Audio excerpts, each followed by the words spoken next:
Assalamualaikum warahmatullahi wabarakatuh. Saya Meliza Aulia dengan NIM 22129175 dari kelas 22 AT03 akan menampilkan sebuah dongeng untuk memenuhi tugas mata kuliah teori dan apresiasi sastra anak SD dengan dosen pengampu Bapak Muhammad Habibi, SPD MPD.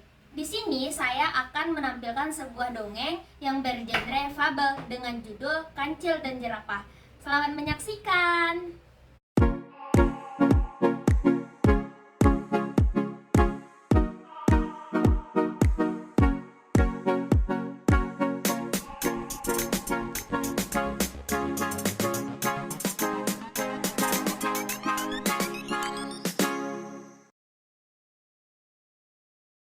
Assalamualaikum warahmatullahi wabarakatuh.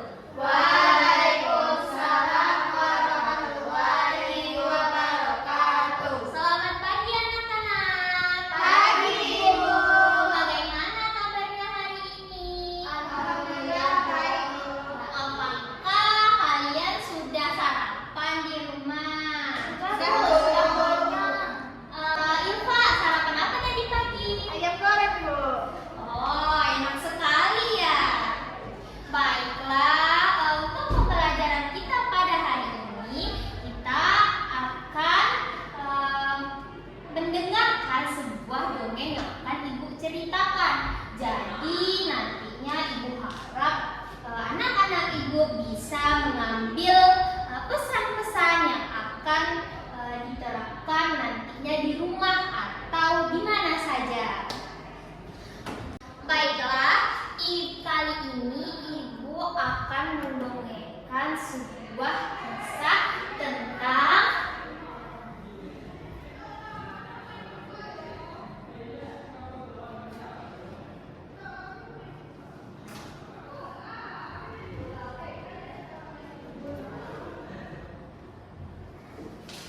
hari ini Ibu akan menceritakan tentang kisah Kancil dan Jerapah.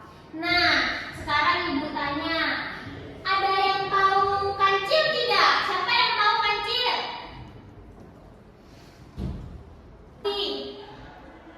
Orange, Bu. Bagus, warna kancil itu warna oranye. Nah, sekarang Ibu tanya lagi, jerapah. Jerapah, siapa yang pernah lihat jerapah? Nah, Indah pernah melihat jerapah di mana?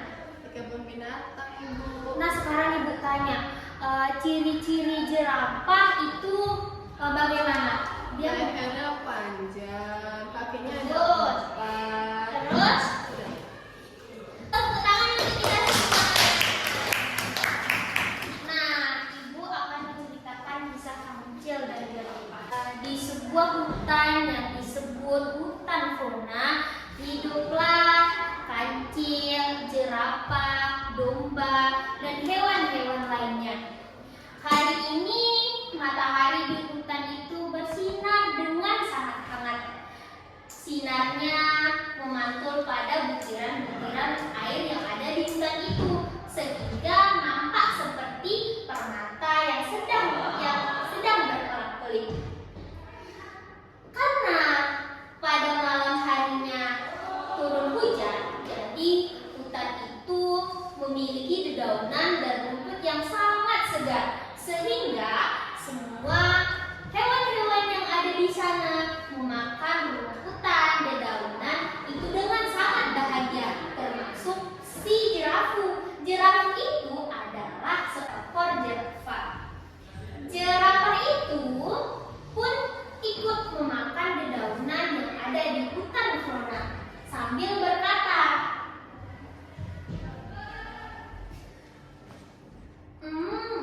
enak sekali dedaunan yang ada di hutan ini. Berbeda dengan hutan yang aku tempati kemarin. Setelah memakan banyak dedaunan, jerapah pun mulai merasa kenyang dan kehausan. Aduh, aku kenyang sekali. Aku rasanya ingin minum. Aku akan mencoba mencari sungai di hutan ini. Kalau tidak salah, di hutan ini ada sungai yang sangat jernih. Jalannya kalau aku tidak salah itu setelah belokan di sana, lurus sedikit nanti akan ada sungai yang sangat jernih.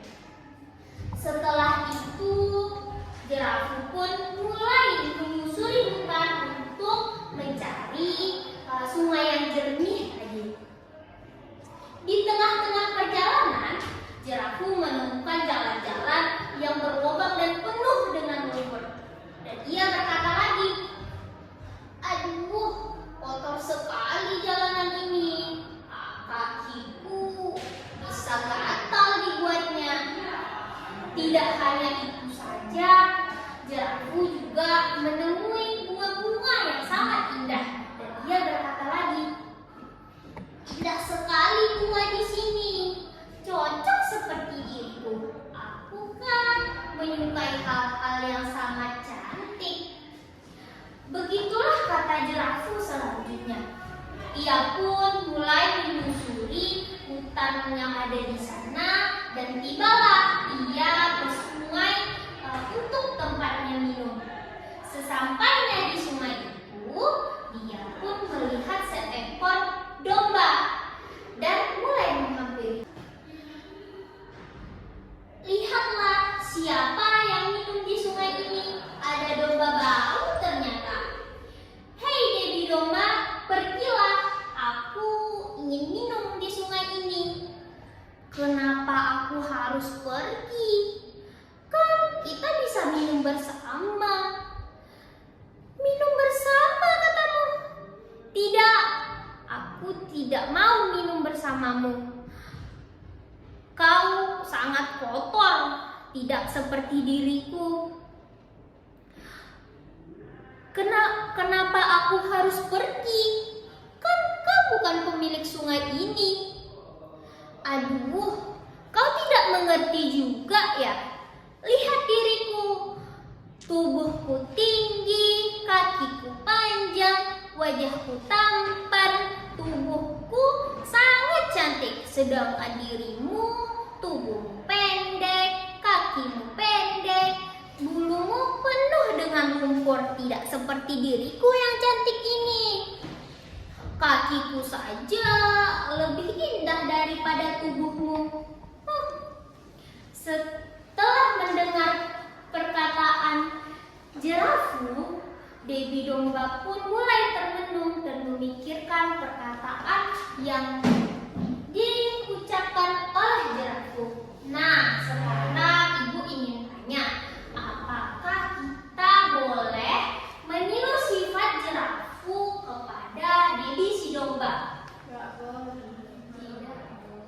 Nah, sekarang ibu tanya lagi, Ais, kenapa kita tidak boleh meniru sifat si Jerafu? Karena si Jerafu itu sombong, Bu. Bagus, beri tepuk tangan untuk Ais. Setelah itu si Jerafu pun berkata di dalam hatinya, "Memang sih tubuhku kotor, tapi kan itu karena hujan semalam. Lagi pula kan aku bisa mandi nantinya." Setelah mengatakan itu di dalam hatinya, si Dewi si domba tetap diam saja dan tidak menghiraukan si Jerafu. "Hai Dewi domba, kok kamu belum pergi juga sih? Jangan diam saja, pergilah." Setelah mengatakan itu, si Dewi si domba pun mulai menjauh dari Jerafu karena perlakuan si Jerafu membuat ia sangat terganggu dan sangat sakit hati, dan ia pun mulai meninggalkan sungai itu walaupun dia sebenarnya masih sangat ingin minum. Semakin hari, kehidupan Jerafu di hutan Flora itu sangat menjengkelkan. Ia mulai mengganggu hewan-hewan yang ada di sana. Bahkan tidak sedikit hewan yang ada di sana sering terganggu olehnya dan merasa jengkel karena perbuatannya. Karena mendapat perlakuan itu dari si Jerafu, hewan-hewan yang lainnya termasuk Dewi si domba pun mengadukan hal itu kepada Kancil.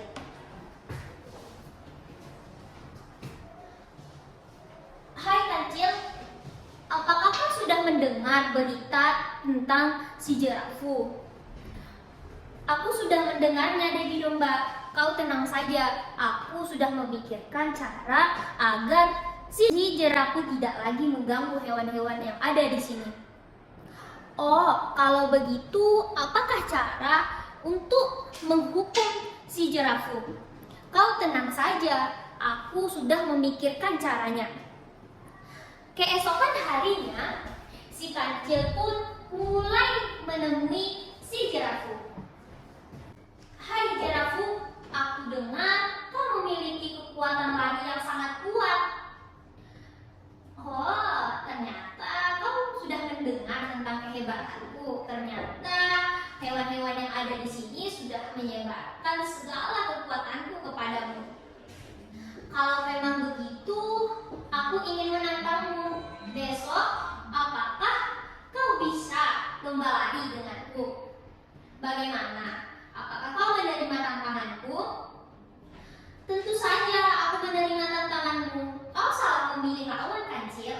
Aku mempunyai kaki yang panjang untuk berlari kencang, sedangkan kau memiliki tubuh yang kecil dan juga kaki yang sangat pendek. Tentu saja aku akan menjadi pemenangnya. Kita lihat saja nanti siapa yang menjadi pemenangnya.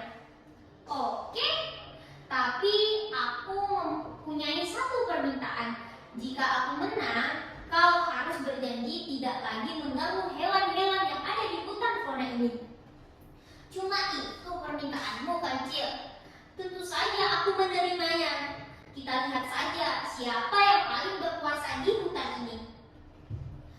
Setelah mengatakan itu, kancil dan Jerafu pun mulai berbaris di garis start. Dan yang menjadi juri di dalam perlombaan ini adalah Dewi si domba.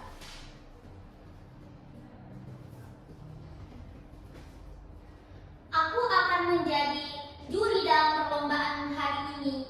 Dan ketika aku menghitung 1 sampai 3, pada hitungan ketiga kalian boleh berlari. Baiklah Dewi Domba, kata kancil dan Jerafu secara serentak.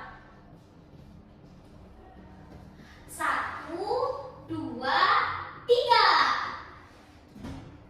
Setelah mendengar hitungan ketiga dari Dewi si domba, si Jerafu pun berlari dengan kencang meninggalkan kancil di belakang. Dan ia berkata, "Hai kancil, sampai bertemu di garis finish." Dan setelah mendengar perkataan si Jerafu, kancil tidak menghiraukan sama sekali perkataan si Jerafu. Ia tetap berlari dengan tenang karena ia tahu semua rintangan yang sudah disiapkannya untuk membuat Jerafu sudah disiapkan di depan sana. Setelah berlari begitu lama, si Jerafu pun menemui rintangan yang pertama, yaitu ia menemui sebuah jalan yang penuh dengan lumpur dan lubang yang sangat banyak. Tiba-tiba saat melangkahi lubang yang begitu besar, ia pun mulai terjatuh. Setelah ia terjatuh, ia mengalami kesulitan untuk berdiri kembali, sehingga si kancil pun dapat mengejarnya. Setelah itu, karena melihat si kancil yang berlari duluan, si Jerafu kembali bangkit dan berlari lagi. Dan di tengah-tengah perjalanan, si Jerafu menemui rintangan yang kedua yang disiapkan oleh kancil. Rintangan kedua yaitu jalanan yang penuh dengan pepohonan. Si Jerafu mulai melewati jalan-jalan yang penuh dengan pepohonan, dan dia pun merasa terkapar oleh pohon-pohon yang tinggi, sehingga ia merasa lelah dan badannya pun terasa sakit. Aduh, tubuhku terasa sakit, badanku juga pegal-pegal, belum lagi kakiku menjadi sakit seperti ini. Setelah itu, si kancil pun mulai ke garis finish dan memenangkan perlombaan. Karena tidak sanggup untuk berdiri lagi, si Jerafu pun mulai diam dan termenung. "Hei Jerafu, kok kamu tidak berlari lagi? Kan garis finishnya tinggal sedikit lagi."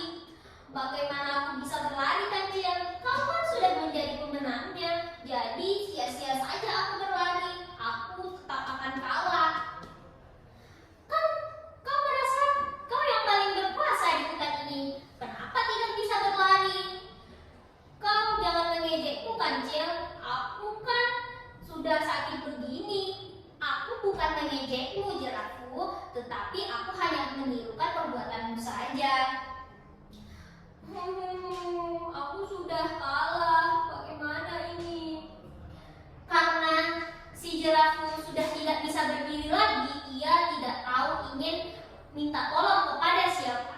Tetapi tiba-tiba Debbie si domba datang menghampiri si jerafu. "Kau mau apa, Debbie domba? Kenapa kau mendorongku?" "Aku tidak mendorongmu, jerafu. Aku ingin menolongmu." "Kenapa kau menolongku? Padahal kan kalian ingin balas dendam kepadaku." "Kami tidak ingin balas dendam kepadamu, jerafu. Kami hanya ingin membuatmu jerah dan tidak melakukan hal yang sangat menjengkelkan lagi." "Aku sangat malu. Aku merasa aku sangat tidak pantas menerima pertolonganmu. Aku sudah membuatmu sakit hati dan terus menjengkelkanmu. Maafkan aku, Debbie domba." "Tentu saja aku akan memaafkanmu. Kita sesama hutan, sesama hewan penghuni hutan fauna harus saling tolong-menolong dan saling menghargai. Karena sesama makhluk hidup tentunya kita harus saling membantu. Aku berjanji aku tidak akan mengulangi hal yang sama. Aku akan memperbaiki semua kesalahanku kepadamu dan hewan-hewan yang lainnya." Setelah hari itu, si jerafu pun mulai memperbaiki sikapnya yang terus menjengkelkan menjadi jerafu yang menolong hewan-hewan yang ada di sana. Dia tidak lagi sombong dan tidak lagi berbuat seenaknya di hutan fauna. Nah, sampai disitulah cerita ibu kali ini. Nah, ibu ingin kalian menyebutkan amanat yang ibu ceritakan tadi. Nah, Indah, apa amanat dari cerita yang ibu ceritakan tadi? Kita nggak boleh sombong, Bu. Betul, tepuk tangan untuk Indah. Nah, sekarang Afi, sebutkan apa amanat yang diketahui oleh Afi melalui dongeng ibu tadi. Tidak boleh dendam, Bu, harus maaf. Tepuk tangan untuk kita semua. Nah, jadi itulah dongeng pembelajaran kita pada hari ini.